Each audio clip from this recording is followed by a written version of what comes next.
नमस्कार दोस्तों, स्वागत है आपका जीएसटी एक्ट की सीरीज में।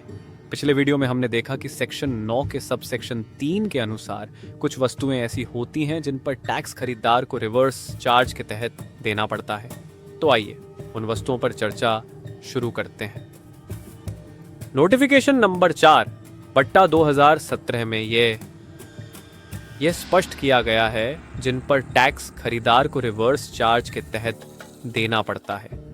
अब तक 10 वस्तुओं की सूची जारी की गई है, जिनमें से सीरियल नंबर 1, 2, 3 और 4 ए में जो सप्लायर है वह एक एग्रीकल्चरिस्ट यानी कृषक होता है और रिसीवर एक रजिस्टर्ड पर्सन होता है। जब भी ये वस्तुएं ली जाती हैं तो रिसीवर को रिवर्स चार्ज के तहत टैक्स देना पड़ता है। ये वस्तुएं हैं, नंबर 1 पर है काजू, छिलके सहित या बिना छिले। नंबर 2 पर है बीड़ी, रैपर पत्ते। नंबर 3 पर है तंबाकू पत्ते। नंबर 4 ए पर है रॉ कॉटन।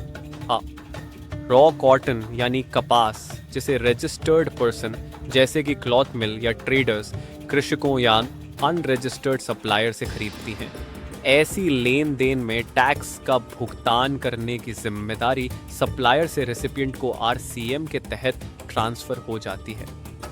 कृषकों को जीएसटी के तहत रजिस्ट्रेशन से छूट प्राप्त है, इसलिए सरकार ने इन वस्तुओं की सप्लाई पर रिवर्स चार्ज लागू किया, जिससे टैक्स का भुगतान रिसीवर द्वारा किया जाता है। अगला है नंबर 4, जो कि है सिल्क यार्न। कई बार रेशम यार्न का निर्माण करने वाले व्यक्ति छोटे स्तर पर कार्य करते हैं और जीएसटी के तहत रेगसाइटर नहीं होते। यदि ऐसे सप्लायर से रजिस्टर्ड पर्सन यार्न प्राप्त करते हैं तो टैक्स कलेक्शन में कठिनाई होती है, इसलिए सिल्क यार्न पर भी आरसीएम में टैक्स जमा करना पड़ता है।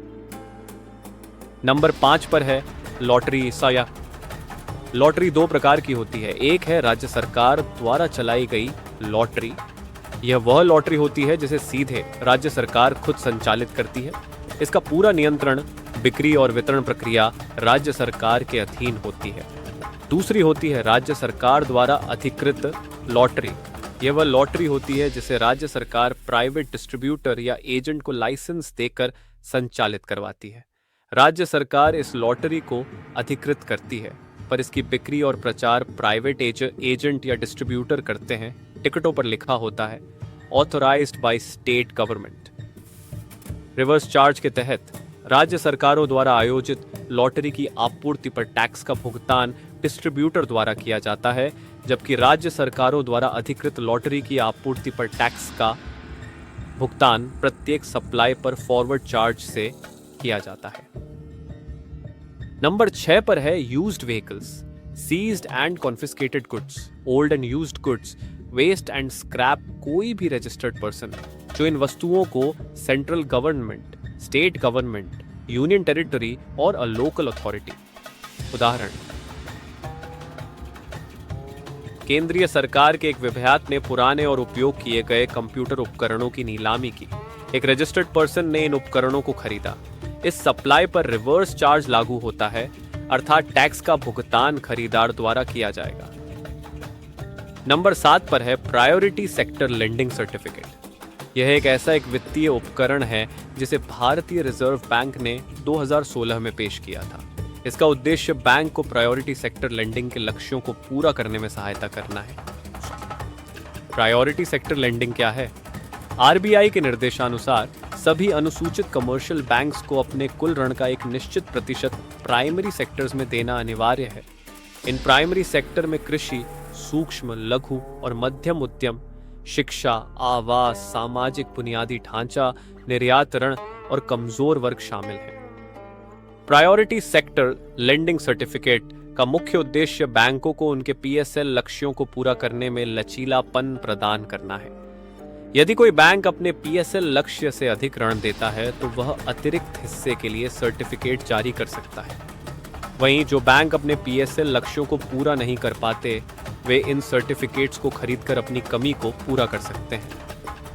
मान लीजिए बैंक एक्स ने कुल 200 करोड़ रुपए का ऋण दिया है, जिसमें से 100 करोड़ रुपए प्राइमरी सेक्टर में है। यदि पीएसएल लक्ष्य कुल ऋण का 40% है तो लक्ष्य 80 करोड़ रुपए होगा। चूंकि बैंक एक्स ने 100 करोड़ रुपए दिया है, वह 20 करोड़ अतिरिक्त है। अब बैंक एक्स 20 करोड़ के सर्टिफिकेट जारी कर सकता है। दूसरी ओर बैंक वाई ने कुल 100 करोड़ रुपए का ऋण दिया है, लेकिन केवल 20 करोड़ प्राइमरी सेक्टर में है। उसका पीएसएल लक्ष्य 40 करोड़ है, यानी 20 करोड़ की कमी है। बैंक वाई बैंक एक्स से 20 करोड़ के पीएसएलसी खरीद कर अपनी कमी पूरी कर सकता है। आखिर में नंबर 8 पर है मेटल स्क्रैप। मेटल स्क्रैप का व्यापार अक्सर अनरजिस्टर्ड पर्सन द्वारा किया जाता है। जब कोई रजिस्टर्ड पर्सन अनरजिस्टर्ड पर्सन से मेटल स्क्रैप खरीदता है तो उसे रिवर्स चार्ज मैकेनिज्म के तहत जीएसटी का भुगतान करना होता है। आज का विषय यहीं समाप्त होता है। अगली वीडियो में हम उन सर्विसेज पर चर्चा करेंगे जिन पर हमें रिवर्स चार्ज मैकेनिज्म के तहत जीएसटी जमा करना पड़ता है। तो हमारे साथ जुड़े रहें। समय देने के लिए धन्यवाद। यदि आपको ये वीडियो उपयोगी लगी हो तो कृपया इसे लाइक और शेयर करें। चैनल को सब्सक्राइब करना न भूलें।